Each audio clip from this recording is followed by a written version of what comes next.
소년 삼국지 제12화 장안의 검은 그림자, 동탁의 폭정. 장안성에 들이온 먹구름은 날마다 짙어져 갔다.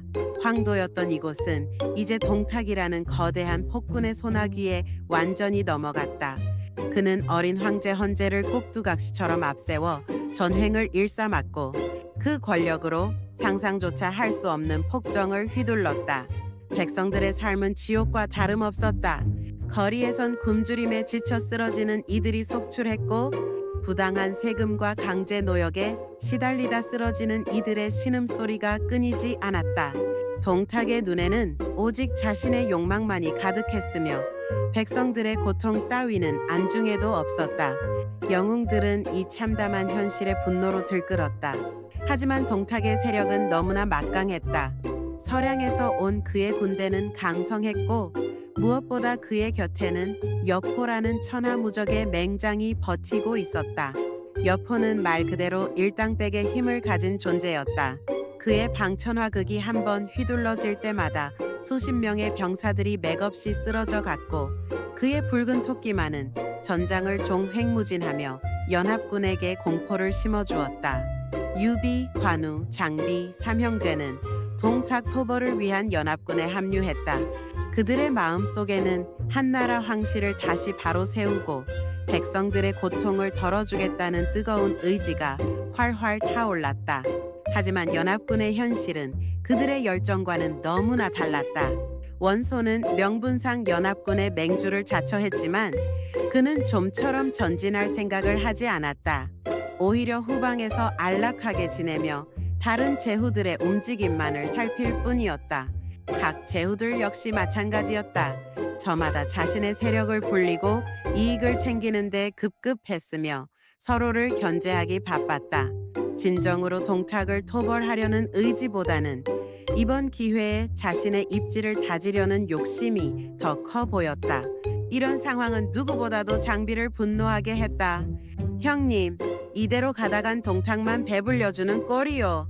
저 오합지졸들을 보고 있자니 속이 터져 죽겠습니다. 장비는 불같이 화를 내며 주먹을 꽉 쥐었다. 당장이라도 뛰쳐나가 동탁의 목을 베어 오고 싶어 하는 그의 눈빛은 이글거렸다.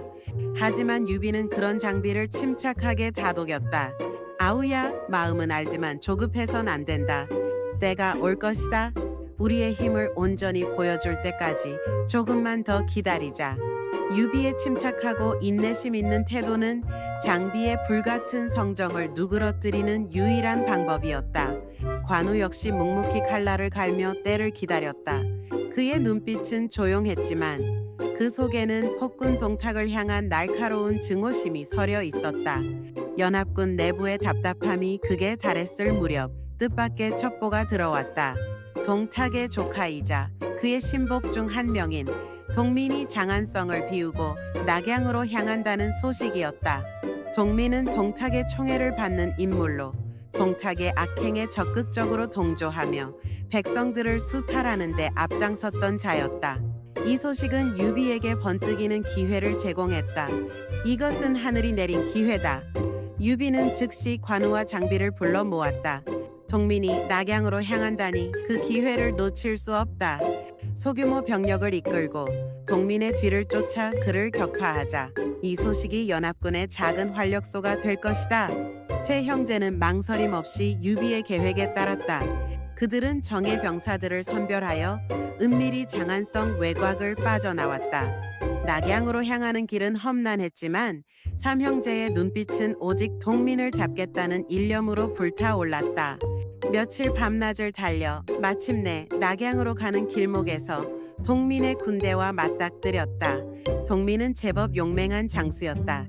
그는 비록 동탁의 조카라는 후광을 입고 있었지만 나름의 무예를 가지고 있었다. 감히 유비 따위가 나의 길을 막아서려 하는가? 모두 공격하라.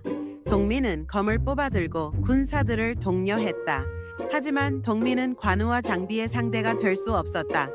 마치 폭풍우처럼 달려든 장비는 뱀꽃이 창을 휘둘러 동민의 군대를 휩쓸었다.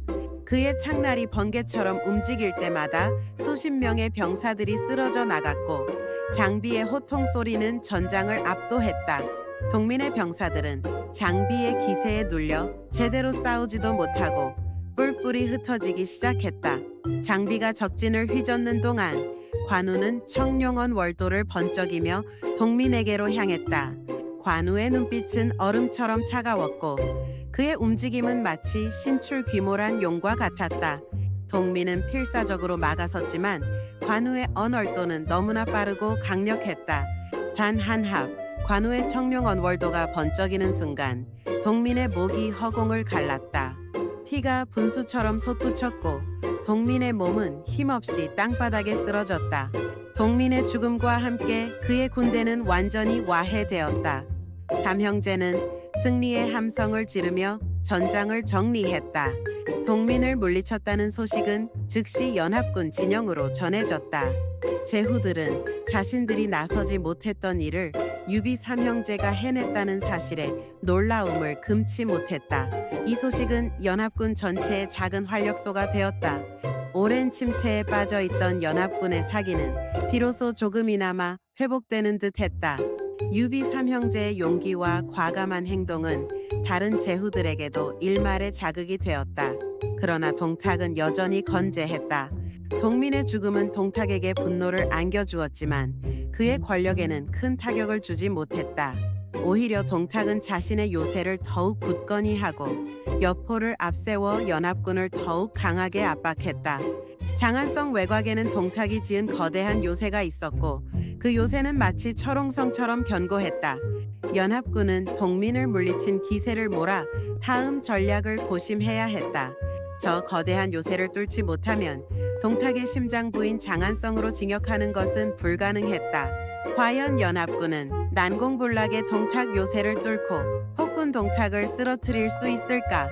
삼형제의 다음 행보에 모든 이의 이목이 집중되었다.